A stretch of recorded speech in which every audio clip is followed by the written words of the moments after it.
Hey everyone, it's Ryan from Ryan and Vernay's YouTube channel. I want to thank you all for tuning in to our interview last week with Mr. George Livingston. We appreciate the views. But coming up is my wife. She's back. She will be conducting an interview with Dr. Ronald Scott McDowell, a personal friend and art teacher of Michael Jackson. You got to tune into this interview. You don't want to miss it. Mr. McDowell will be sharing some stories about himself and Michael Jackson. You don't want to miss it. Tune in. Thank you again for tuning in to Ryan and Renee's YouTube channel. I hope you enjoy.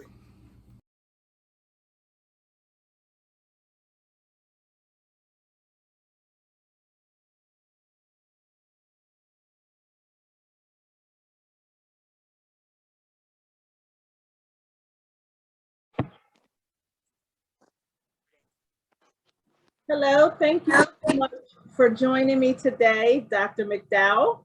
Would you like to introduce yourself to our viewers, please? Yes, my name is Dr. Ronald Scott McDowell, and I'm glad to be here. Well, thank you so much. Um, just because I'm a person that believes in honesty and full disclosure, this is our second time doing this. And maybe I'll share the story later with them, maybe not, but hopefully this one will go over well. So I went to your website, which is ronaldmcdowellart.com. And I saw that you have more than 2,000 pieces of artwork, sculptures, paintings, drawings. So before we bring in the Michael connection, tell us what made you get into art? My two older brothers, Rudy and Lonnie, my father, who was an artist, my two older brothers. I was 11 months old when I started drawing, actually doing figures and stuff from a high chair. Okay, awesome, awesome, awesome. Now you've done several pieces related to Michael Jackson, some of which I will show at the end of this video if I have your permission to do so. Is that okay? Okay, I think I lost That's you. okay. Okay, good, good. But you actually first met Michael when you were in the process of dropping off a painting to a studio, I believe. Yes, I met Michael at Mo West Studios in North Hollywood. I was dropping off a painting for the producer and writer Frank Wilson, who wrote The Supremes' big hit Love Child.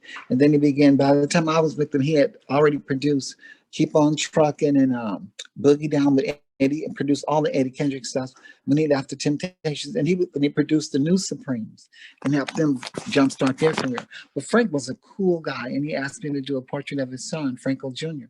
So in delivering that on that special afternoon, it was real hot. I remember walking down Romaine Boulevard. I think it was near La Brea. So anyway, when I got to North Hollywood, I started walking because I used to catch the bus everywhere because I didn't have a car. So Joe was in the studio that afternoon, and he said he saw me delivering Frank the painting, and he said, "My boys are here. They need to meet you." And I said, "The Jackson Five in here," and I was like, I mean, "That's my heart." Anyway, it was like, come on back here. I was like, I can't meet you. The Jackson Five, are you serious? So that's how I met Michael. And Joe demanded, he could, where Joe had control over his kids, like most parents did back in our day, like our parents had control of us. But Joe looked at them and said, I got somebody I want y'all to meet.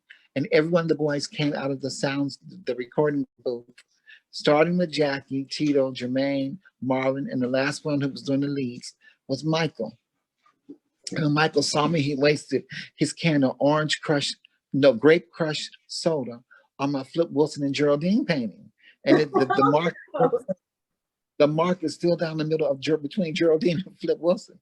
And Michael said, before he put the soda on my painting, he said, we thought you were an old 53-year-old white man. We didn't know you were our age. Can you teach me how to draw like that? I was like, I can't teach you. You, Michael, I'm not teaching you that. But anyway, long story short, he convinced me that I needed to teach him. And I said, check with your parents. And Joe and Catherine allowed me to teach him. That is awesome. Awesome. So when you became Michael's art teacher, what were some of the things that you worked with Michael? What were some of the skill sets or some of the things that you worked with, some of the tools in working with him? I started Michael off with drawing with black and white ink so he wouldn't be intimidated by the erasing of pencils like so many students. They think they made a mistake, so they have to erase and start over. So Michael, don't start over. You can't make any mistakes in art. Whatever comes out of your heart through your fingers, let it stay there. And then you redo it, but you don't erase it because you have something to go by. Nice, nice. So, and you said that when you were Michael's art teacher, I believe you told me when we talked the other day, you were his friend and art teacher for about 12 years, correct? Straight, yes. Okay. And one of the funny stories that you shared with me was going to visit Michael, and what happened? Something about him coming out of a bush. You know, there was a button in Havenshurst, and they used to push the button under the kitchen sink, and it would open the 2 heavy iron gates. And Michael would always say, "Ron, are you still there? Have all the fans left?" Because there would always be fans walling around this gate, all races, especially women.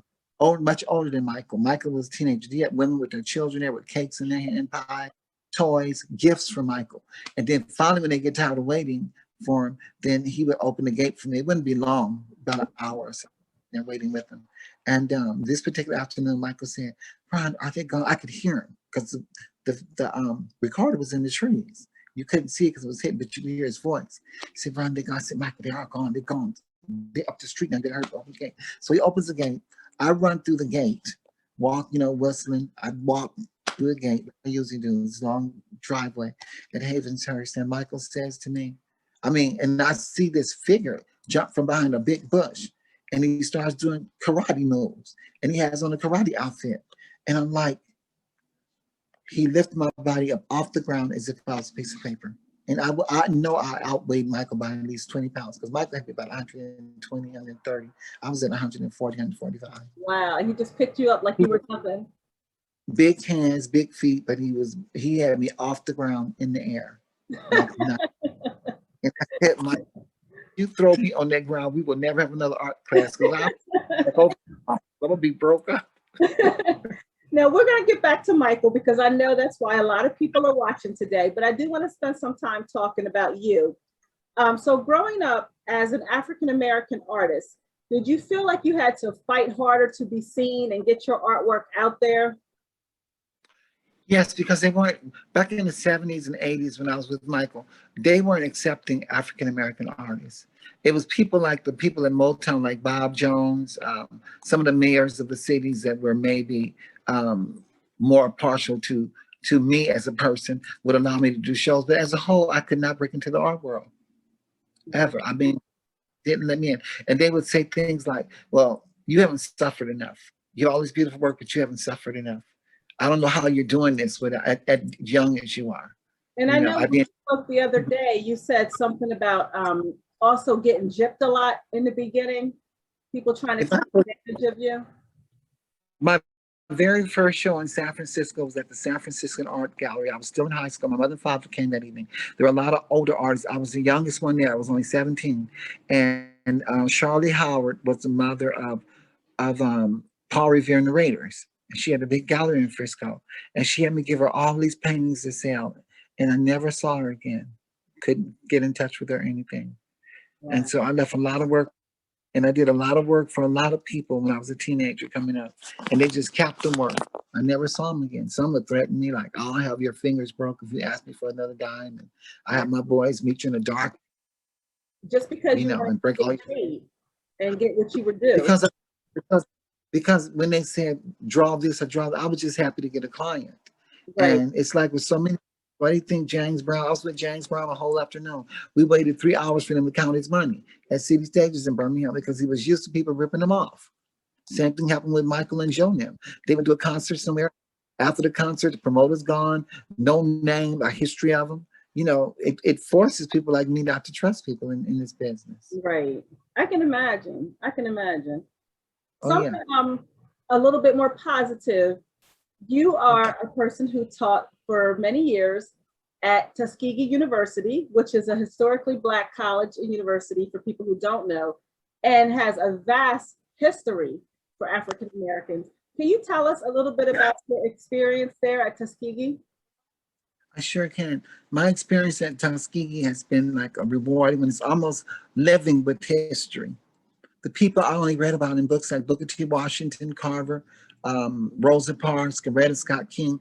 I met the ones that were still living in the 80s when I got there in the 90s. Met with Rosa Parks, had lunch with her several times. Uh-huh. Elaine Steele, representative at the time, and Johnny Carr was her best friend in Montgomery. So I knew all of them. And Coretta Scott King asked me to help with the artwork at the King Center. They hung my Moods of Martin that they purchased from me up. I think it's still there. I began to do statues for the civil rights foot soldiers in Birmingham. I have a huge 15-foot statue in Birmingham called the Foot Soldier. And thanks to Mayor Richard Arrington, who was just trusts me with that big project. Right. He said he couldn't find an artist that can do a dog, a white man, and a black man, black kid, and I can do all of them. So That's I began mission. And when you're teaching at Tuskegee, you were teaching art, correct? Yes, that is correct. And you said your students were from all over. So what kind of things did you teach your students? And was it similar to the stuff that you taught Michael? Yes, very similar.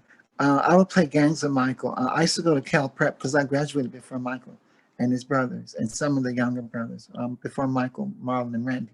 So anyway, I would go over to Cal Prep. It was hidden in the back of a gift shop on Ventura Boulevard. And Michael would ask me to meet him over there. And I'd go and I would do art demonstrations for the class. And they would just be so proud of me because I could draw so fast. And I'd have the kids, and these kids were children of other stars. And I would just draw numbers. I would say, I know you guys draw the numbers and draw the letters, and I'll come and make some out of them. So they get on the board and draw like 1, 10, 15, 100.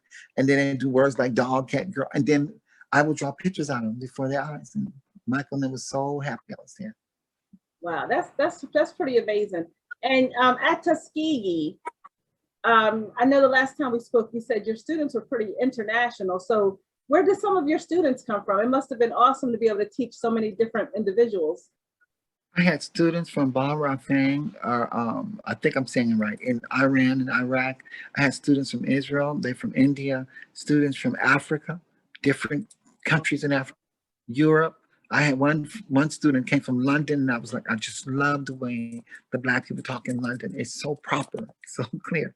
And the students love my work, and they were, the foreign students are more appreciative of art than we are here. I think because it's taught more there. Yeah. So at Tuskegee, did you only teach the history of Black art, or was it a more rounded program? It was more rounded. I taught about every art, from the Goes to the Vincent van Gogh, to Monet, to Salvador Dali, Picasso, Rembrandt, Michelangelo, Leonardo da Vinci, John Basquiat, Jean-Michel Basquiat, Jacob Lawrence, Romare Bearden. I taught about Henry Oswald O'Tanner way back 100 years ago. I taught about even artists that were photographers, and we observed their work, and we had to I had my students writing reports on what they saw in a simple photograph, and why would the artist take this photograph. Right. Yeah. That's amazing. Now, getting back to Mr. Jackson, when I first started looking you up in preparation for this interview, I had only found a couple pieces related to Michael. And then you had texted me an abundance of Michael pieces, which of course I'm going to share some. One of your more famous pieces that more people will probably be familiar with is the 1983 cover of Right On magazine, where you have a beautiful Michael Jackson collage, which I will make sure I show at the end of this interview. So you have to tell us, how did that happen? How were you able to grace that cover with those Michael images? Well, Bob Jones, who, as you know, is Michael Jackson's manager. And when I met Bob at Motown, he was the top PR person up under Berry Gordy, Mr. Gordy. And Bob, whenever there was an opportunity for me to do an art show, Bob would say, hey, Ron, I need you to come and do this art show over at the Racket Club in Westwood. And that's near Beverly Hills. And I did the show, and all the stars showed up. And I had did this painting of Michael before I went to LA. Mm-hmm. And I brought it with me for Michael to look at it. And it was a picture of Michael depicting him as a little child all the way up until 1983. And Bob Jones, I have pictures of Marvin Gaye's montages. See, most artists do one subject to tell the story. I would do as many as necessary to tell the story on one canvas. I might do 70 pictures of the same person in different moods, different angles and stuff. And now a lot of artists are doing it, but I was one of the first artists doing that, doing what we call montages. Awesome. And so Bob loved it, Michael loved it, the Silvers were there. Lawrence Jacob wanted to manage me, him and his business partner. It was a lot. Frida Payne, Sherry Payne, the Supremes. A lot of people were there at that show. But when Michael wanted to go to the show, and I told him I didn't trust him going to something like that without his father's permission. I didn't know that. Even though Michael was 21, I just didn't trust Michael coming to something that I was doing without his father's permission, out of respect for him. Okay. And then how did you end up getting the cover? Who was it that suggested it could go on the cover of Right On magazine? Cynthia Harder. Okay. Cynthia Harder, she was at the show and she said, I'd love to put this in the magazine, and it ended up on the cover. So Michael has the original. So I said, Michael, Cynthia called and she wants to use the painting that you have, that I did of you, for the cover of Right On magazine. And he said, sure. I said, she's going to do a story on that. So he said, sure, I'd love to. I'd love to be a part of that. So it must have been quite an honor. That must have been quite that wasn't your first time on the cover of Right On, though, correct? Huh? That wasn't the first time that your work was on the cover of Right On. No, it was the second time. Right. And who was the first artist that you had on the front?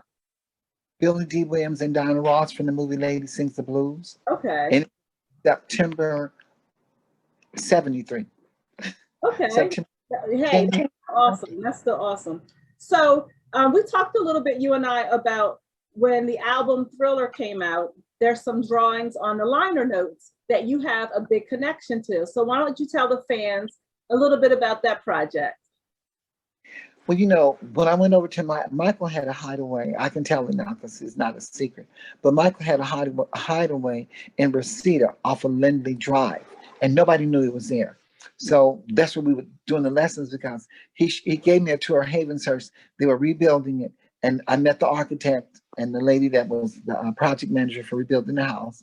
And Michael said, "Well, I really want to work here, but there's too much noise, blah blah blah." So he called. I would be working on Thriller. And Michael said for me to come over to Lindy in Reseda. So I did. And he said, I have these ideas about this album I'm doing called Thrill. It's the biggest project I've ever done in my life. It's going to be, he knew. He said it's going to be the biggest album ever. I got the best producers. And then he went on to say that it's like a cake. The best cakes are the ones that you make from scratch. I'm doing this album from scratch with the biggest producers and writers. And he said, I wanted the best artists in the world that I knew of to be a part of this project. He says, like making a cake. It's the tiny pinch of salt that makes the difference. Wow. They give all the flavor, and you're my salt on Thriller. So he said, I need you to help me do some artwork for the cover. It wasn't supposed to end up on the sleeve. Okay. The artwork was supposed to be a painting on the cover, but I guess powers that be decided to use the tiger. So some of the sketches, because we did a lot of stuff for it. Came up with the wolf. Michael was saying how he wanted the wolf to come out of the TV screen. That's why when you look at the sketches, they're coming out of the TV screen. And he wanted, on the other one, with him and Paul fighting over a girl, I knew that Michael loved Diana Ross. So I did Olive Oil mixed with Diana Ross, and they were pulling at her. And that's the one. And I did several, but those were the two that he chose to put on the album. Now, was Michael involved in that project? Did he help at all with those images? Yes, we worked together on them. That's awesome. Gosh, I don't even know how that must feel to be able to say you were part of the biggest selling album of all time. That must be awesome for you. It is, and I used to sing in a lot of singing groups when I was younger. I used to be in nightclubs like Michael and back in the 60s and 70s when I was a kid. And Michael and I used to always harmonize. That is awesome. He plays the piano better than, he could play better than Liberace, play any instrument. But when he plays, so funny, because I've heard so many different stories. I've heard people say he can't play a single note on the piano. He just sits in front of it and poses. And then I've heard people say that he's really good at the piano. I don't understand the mixed stories, but as far as you know, he could play the piano, correct? Michael, somehow he would tell me to come over just to sit and talk or play or something, And Michael played songs for me on the piano that nobody ever heard. Songs that almost like angels. We're all missing a beat. Ron, did I do good? Do you like that? I said, Michael, nobody won't believe you could play this good. Michael was an all-around musician. He could have been a musician as Wow. well. I believe that. I believe that. So in addition to Michael, I looked up some of your other work. I've seen Diana Ross, Amy Winehouse, Bob Marley, Barack Obama. The other day, I had the pleasure of seeing one of your newer pictures, your Billie Holiday picture, which was an honor. Thank you very much. How do you decide who you want to paint? Is it based on public demand, or is it what you feel in your heart? It's what I feel in my heart. It's like with everything. You can't really put your soul and spirit into something if you don't feel it in your heart. Right. And that's with singing, dancing, sports, and especially artists. If we don't feel it, the person viewing the painting won't feel it either. So we gotta feel it, you know. That's why I started being a fine artist, you know, that I am. So, of course, being a Michael fan, I love all of your Michael work, but your other stuff is amazing too. What is your personal favorite of your own right now? And I imagine that it might change, but today, what is your favorite today? My favorite painting. I like all my stuff. Michael and Diana Ross paintings. Okay, okay. So do I. My Motown. So you saw some of my Diana Ross stuff? I'm sorry, what'd you say? Have you ever seen any of my Diana Ross stuff? I have. My Diana Ross. Oh, okay, good. It's exquisite. It really is exquisite. I also saw your. I did the show. Go ahead. I'm sorry. Jay-Z and Beyonce. Jay-Z's mother, Tina Knowles Lawson, and Richard Lawson. They do a big show every year called the Waco, the Wearable Art Festival. You know, where they raise millions of dollars to help children in art all over the country, and so in LA in particular. And they chose me as one of their big artists last year before the pandemic. And the Diana Ross piece is the one they chose, and the Motown piece. And Beyonce got on that when she was on the Oprah Winfrey special. She told the whole world that I was one of her favorite artists and one of her best friends. I love her. So that's awesome. That is so awesome. Now you did some of the illustrations, or you were the illustrator for Katherine Jackson's book after Michael passed away. Her book Never Can Say Goodbye. So are you close with Katherine and the family? I'm very close with Katherine. I'll say that. She says that when I saw her back in 2014, 2015 in Gary, she said that seeing me is like remembering. I remind her all the good days they had as a family, and they were coming up. Mm-hmm. She said, "You didn't change. You don't ever change." She said, "I'm just so happy to see you still the person we met, because so many people change that they meet. You know, they get grief." And she says to me, "This is off." Bit of her is gorgeous, by the way. Well, she's a beautiful woman. Yeah, that's a gorgeous picture of Katherine Jackson. That's amazing work. Thank you. And speaking of amazing pictures of women, you have a Motown Woman series right now on your website, ronaldmcdowellart.com. So tell us about the Women of Motown series. That was a series I started. Well, you know, every March is National Women's Month. Okay. And I said, people just don't pay tribute to the women in Motown. And if it weren't for the women in Motown, I probably wouldn't have ever stayed there long enough to even meet Michael Jackson and all the other stars that I've met over the years. Right. Gwen Gordy Fuqua and Iris Gordy took me under. Iris took me under wing, but Gwen bought my first paintings. Then Hazel, I want to meet her father one day when she was there. I said, "Hazel, I got to meet your father. I'd love to meet your father." She said, "Ron, my father's here today," because I had never met him, and you just didn't meet him. Even if you worked at Motown, you were there. And we went in his office. She said, "Daddy," he was in a meeting, and she said, "Daddy, I want you to meet my friend Ron and see his artwork." Mr. Gordy stopped what he was doing, and he looked at my work. He said, "Oh my God, I want you to run the art department." "How much? How much?" He wanted to buy a lot of stuff, but I only sold him a few pieces because I still have some of the stuff that he wanted to buy. But yeah, that's what happened. But I paid tribute to the women in Motown because they were the first one instrumental in bringing me into Motown. And I still honor and pay tribute to them. And what better way to do it than National Women's Month? And each day I did a different woman from Motown, whether she was in advertising, sales, and management, whatever. I did them according to the way that Carla Gordy Bristol, Johnny Bristol's daughter, who's the daughter of Iris Gordy, my best friend, She was the one who kind of helped me conduct the whole process. She and Karen Hopkins, my assistant out in Tuskegee. We put that project together and went over really Very, well. very beautiful series. And I hope that my viewers will go check it out on Ronald McDowell.art.com. I saw Diana Ross, Valerie Simpson, Tammy Terrell. I mean, it goes on and on and on. Martha and the Vandellas. Yes, and they can own a piece of this because those are for sale. So it would be awesome to own a piece of your work. So I hope my viewers will definitely go check it out.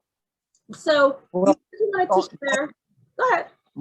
Marvin Gaye III bought the one of his mother, so that original is gone already. Oh, that's so beautiful. I bet oh my God, I can't even imagine. So tell us about Kathy Sledge of Sister Sledge. You had a short story you wanted to share about Miss Sledge. I sure do. Now, a friend of Kathy's called me and she said, when I was a little girl, you came to our classroom and you drew for us and you drew a picture of me and I still have it. And you did it so quick. She said, I remember, she said, the reason why I'm doing what I'm doing is because of you. I said, well, I didn't know I affected a lot of children. When I would go to all the schools in California, all over the state, and kids just went crazy when I would do the assemblies back in the 70s and 80s. So she said, Kathy's birthday is coming up in 3 days. Can you do a quick drawing of her like you did of me in the classroom that day? I said, sure. I said, Kathy Sledge, I just bought her CD today. And she said, yeah. We did a Zoom for her birthday that Saturday, and that was on Wednesday when she called. And I had her and her daughter completed, and Kathy loved it. And I shipped the original. Such an honor. You've got so many great people. So speaking of meeting people, so I have people obviously that I freak out. Michael Jackson was probably the only one that actually screamed over. Was there ever anybody in your career that you felt like you kind of fanned out for, or were you always just cool and calm when you met people? No, when I met Rock Hudson at the Academy Awards, seeing Diane Carroll and Carol Burnett in person, it kind of like, phew. And then when I saw Diana Ross, when her brother Chico was staying with her and going to Beverly, and Chico and I became friends. And seeing her in person, that was the biggest. And seeing Michael, it was the same type of thing. And then later on meeting Martha Reeves, who I thought I'd never meet. And then meeting my cousin Gladys Knight. Those were triumphs in life where I was like, wow, I can't believe. But you don't show them because then you freak them out when you act crazy. Yeah. It's hard not to show. It's hard for some of us not to show. So I want to ask you 2 questions really fast, and then I'm going to get back to Michael. I want to know what you're doing now, and I want to know, is there something that you still want to do as far as hopes and dreams? So let's start with, what are you doing right now? Right now, I just did a picture of Billie Holiday. I'm getting ready to do a mural for the city that I'm in called Pittsburgh, California, 150-foot mural, 15 foot, 18 foot high, and 150 foot long. And then I'm doing 2 more walls that are probably about 35 to 50 feet in the air. I had to get some scalpels to do those, but I'm getting ready to do 3 murals based on, and the name of the mural is going to be A Time to Heal. Nice. And it's focusing on the pandemic, Black Lives Matter, all lives matter type of mural. Okay. And I know you have a book on the horizon, correct? Yes, I have a book on the horizon that's coming up. It's going to be called Michael and Me. Okay. And it's a story with Michael Jackson, and it shows a lot of my artwork on him. Because what I sent you was only a piece of the work I have on Michael and the Jacksons. Right, right. I didn't get a hold of the rest of it, and it was so late when I sent it. That's okay. And as far as hopes and dreams, is there something that you still hope to do? Well, there's a lot of things I hope to do, but one of the big things that I'd like to do a statue of Mr. Cordy, because he changed the music world. And I'd like to do statues of some of the Motown artists that helped change the world, because they certainly affected my life as a little kid. They made life better. They made it easier for me. These people were like gifts from the universe, from God to the universe. Right. And they just, That would be awesome. That would be awesome. So tell us some of your fondest memories about Michael. I know the last time we spoke, you talked about a funny story about playing pool with him and basketball. Share that with our viewers if you don't mind. Well, Michael was a good basketball player. He was a pool shark. You know, he would let me think I was going to win. We played about 3 games one day, and he made me think I was going to win. But he would let me get to the last ball, and then he'd get every one of his balls in and call, and then hit 8 ball in. He was very yeah. And also a clown. He would have me do crazy stuff like he casually walk past a coin, a quarter or something in a jar, and say, "Ron, get that quarter for me." And I'm like, and I'm reaching in this jar for this quarter, and it's just an illusion. And he's sitting there cracking up while I'm trying to turn the jar upside down because I still see the quarter. But yeah. Awesome. Well, I want Michael fans and people to see this interview to know that Michael was not a weak, mousy type person. Michael was very strong, very macho, very manly. He did a lot of things that guys do. And that's what I liked about him. He was very athletic, you know, sportsy, you know, and basketball was like right in the hoop, you know. And one time we were playing basketball with the brothers. I was with Jermaine and Tito and Jackie and Randy. All of us out there playing basketball. And Michael was playing. He really got into it. And this I looked at him because Jackie picked him up. They had to do a tour of Australia then. He bet up. And Jackie picked Michael up from behind and put him outside the basketball court and said, "Mike, we can't allow you to, we don't want to get you hurt because, you know, Joe will be upset. And no, we don't want you to break an ankle or do nothing." And Michael sit over there like this with his hands folded and watch us play the game. And his big eyes like, I said, "Oh, poor Michael." Well, you know, he had to be in tip-top shape for us fans, you know. But they were just protecting him. Yeah. Well, Dr. McDowell, I cannot thank you enough for taking the time to do this interview with us. I want to remind everybody again to go to ronaldmcdowellart.com. There they can read your bio, they can see some of your great art, they can purchase some of your pieces if they want to. Is there any final words you want to say to the fans out here? I do. I tell students all over the world that I have that I'm blessed to teach and pass on some wisdom. It's not what you gain from this world, it's what you give the world in your life, what you leave the world with to make the world a better place for those who are. Well, I'm going to disconnect our YouTube viewers, but you stay and you hang on for me, okay? So for my guests, for my watchers, we're going to let you go. But thank you for watching.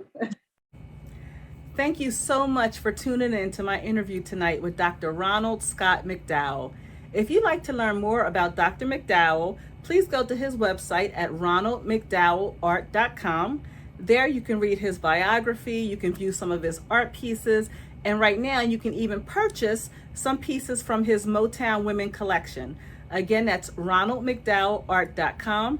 As always, thank you for tuning in to Vernay and Ryan's MJJ5 Fanatics channel, and we look forward to seeing you next week. Thank you, and good night.